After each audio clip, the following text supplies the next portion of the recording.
Doutor, mas a gente avançou bastante aqui, foi já para a parte do ozônio, mas o senhor, enquanto deputado federal, o senhor teve muitas outras coisas que eu acho bacana, a gente tem que citar aqui. A gente falou da questão do SUS, para mim isso é o ponto O principal. mais alto dessa conversa, mas a gente não pode deixar de valorizar também a questão do planejamento familiar. Foi uma briga que o senhor comprou também para ajudar as pessoas ao combate ao tabagismo. Acho que o senhor deveria falar um pouquinho com a gente sobre isso, porque é uma história que a gente quer que as pessoas conheçam, tá? E como é que surge, né? Eu combato, quando me perguntam desde quando que você combate o tabagismo, eu digo desde que eu me entendo por gente, porque minha mãe fumava. Sim. E eu escondia as carteiras de cigarro dela, levava muito cascudo, né? E isso eu coloquei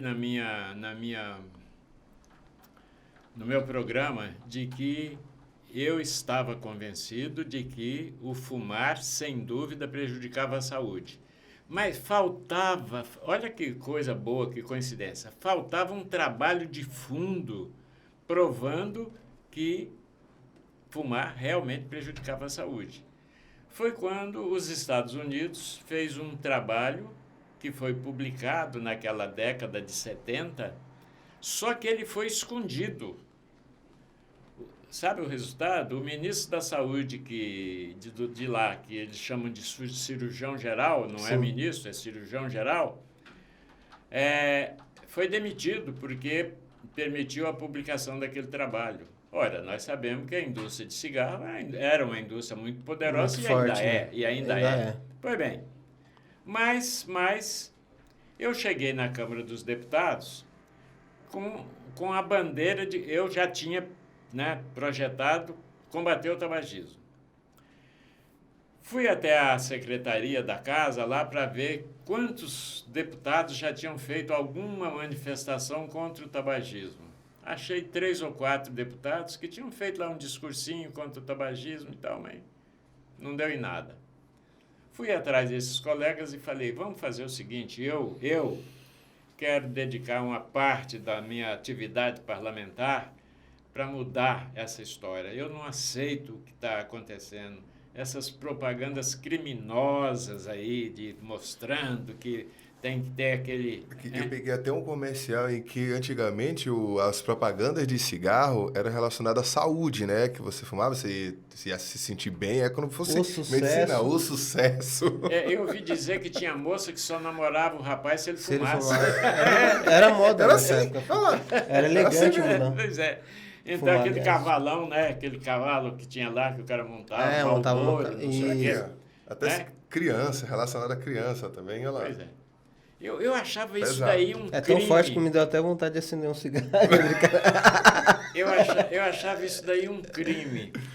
Baseado nesse trabalho, aí eu fiquei muito à vontade, porque tinha uma prova científica de que fumar realmente era muito prejudicial à saúde. Naquela época, o senhor tem ideia do qual o percentual da população que fumava, doutor?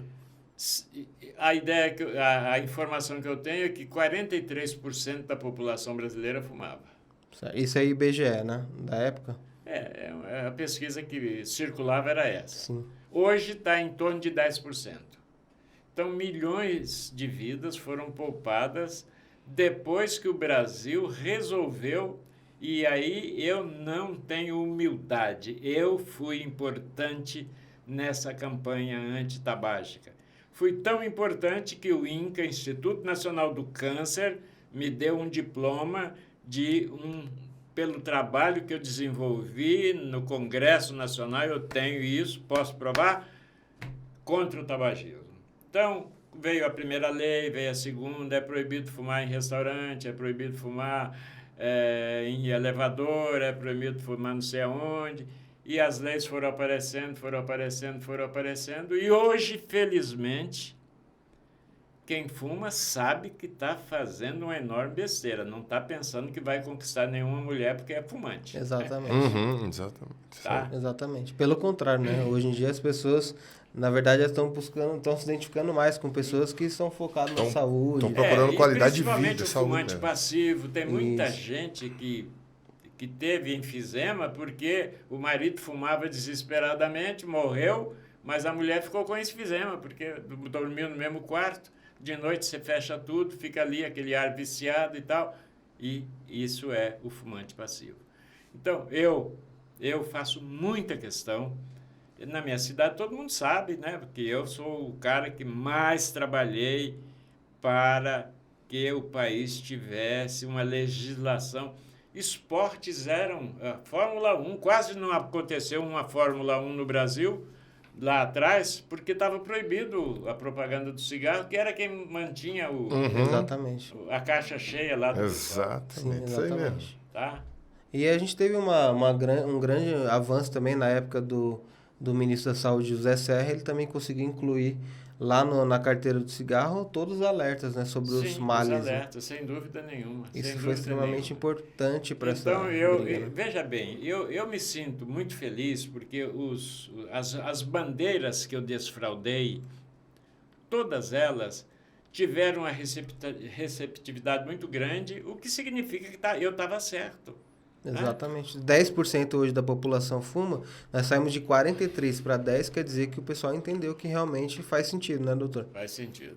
Doutor, a gente tem ciência de que esse assunto aqui é um assunto muito importante para todo mundo que está aqui assistindo, então eu queria aproveitar esse ensejo para o senhor olhar para aquela câmera ali e dar um recadinho para esses 10% de pessoas que estão fumando ainda, para pararem de fumar.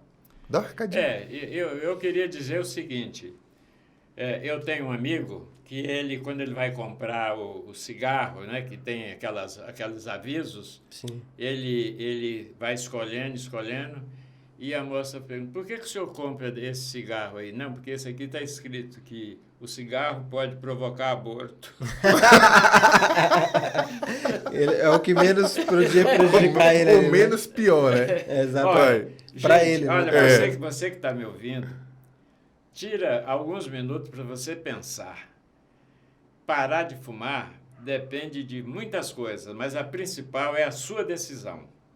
É você estar consciente de que você está sendo enganado, né? E tem até um versinho, deixa eu ver se eu me lembro, que diz o seguinte: o fumante desconhece o veneno com que lida. No cigarro que o enternece, ele fuma a própria vida. Eita. Parabéns. Doutor Coimbra agora vai ser um... Não, assim, doutor, eu acho que poeta. Todas essas histórias que a gente vem comentando aqui são coisas tão reais que a gente entende que o senhor está identificado com isso. Não foi algo que o senhor, vou fazer isso, vou entrar na política, vou fazer aquilo. Não. O senhor realmente entrou lá, desde a época que o senhor entrou com 11 anos de idade no colégio, eu vou ser médico. E fez então, a diferença. O senhor foi trilhando o médico. Eu vou construir uma guerra contra o tabagismo. O senhor fez isso. Eu vou ajudar as pessoas que são tratadas como indigentes nesse país, ao ser consultado pelo médico, falta de respeito, a ter uma vez na fila. E o senhor criou o primeiro simpósio que gerou a ideia do que é o SUS hoje. Gente, isso é espetacular. Isso precisa ser valorizado, precisa levar adiante. Infelizmente, naquela época não existiam as redes sociais, as televisões eram fechadas, elas só entrevistavam quem falava o que interessava para ela. Uhum. Então, não vai entrevistar um cara que está combatendo o cigarro, porque o cigarro era um dos patrocinadores e por aí afora. Exatamente. A gente sabe disso.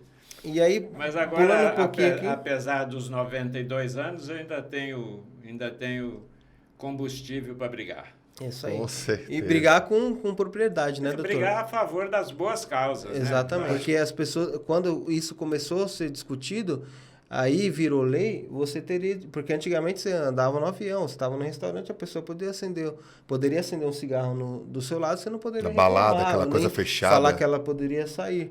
Mas hoje em dia isso existe. E deu direito às pessoas também a ter voz. E de uma forma democrática, né, doutor? Com discussão, com debates, ouvir os dois lados. Eu lembrei de um outro versinho aqui agora, que é ligado ao cigarro, né? Que os caras diziam assim, meu coração é de Jesus. Mas meu pulmão é da Souza Cruz. É bem assim mesmo, bem assim mesmo. Doutor, isso me lembrou uma coisa, doutor. Ó, eu vou confessar, eu aqui ó, na frente do doutor Coimbra, vendo ele falar toda essa defesa com o antitabagismo e tudo mais, me lembrou no meu passado. Quando eu cheguei aqui em São Paulo, Alan, eu vou confessar uma coisa para o senhor, acho que eu já falei lá atrás, mas vou falar aqui agora. O que me manteve aqui em São Paulo nos meus 18 anos e alguns outros anos da minha vida aqui foi a venda de cigarro. Você acredita? Eu vendia cigarro aromatizado na porta das baladas. O pessoal saía fedido cigarro depois. Eu vendia aquele cigarro de menta. E aí depois fui trabalhar um tempo também com a Souza Cruz, vendendo cigarro em festa também. Aí vendo o doutor Coimbra falando toda essa defesa, eu falei, gente, ele lutando contra e eu lutando a favor. Você já foi a favor, né? Não, mas ó... Não, mas olha que então, o mais importante é você não ter compromisso com o erro. Hoje, você entende que hoje é um erro, hoje você está aqui falando de saúde. Você é um atleta, você é uma pessoa que dá dicas de saúde nos seus canais de comunicação. Então, assim, você entendeu. Você que não pode a gente cometer um erro e persistir, né, doutor? Mas só o que aconteceu depois disso, o que me fez parar de fato foi quando eu comecei a participar em grupos de atletismo, grupos de treino, que eu comecei a ver que, poxa, o meu sustento era a venda de cigarro, muito. E o meu lifestyle, minha atividade, né, era fazer atividade ao ar livre e tudo mais, divulgar a saúde. Eu falei, puxa, tem alguma coisa aí que não tá funcionando, né? Tá sendo muita hipocrisia. Eu falei, meu Deus, o que é que eu faço? O que é que eu faço, meu Deus? Me dá trabalho. Eu larguei, simplesmente não quis mais fazer. Primeira e segunda semana a gente toma um choque. Terceira a gente toma outro choque, porque a gente fica devendo, fica sem trabalhar. Mas é um teste do Senhor. Mas depois as coisas começaram a caminhar e aí eu fui embora. O ramo da saúde. Nós vamos deixar o link na descrição para você que está precisando, quer conhecer, quer saber mais sobre o tratamento com ozonioterapia, acesse o site aí que é o www.doutorozonio.com.br ou drozonio3.com.br. O link está na descrição desse vídeo.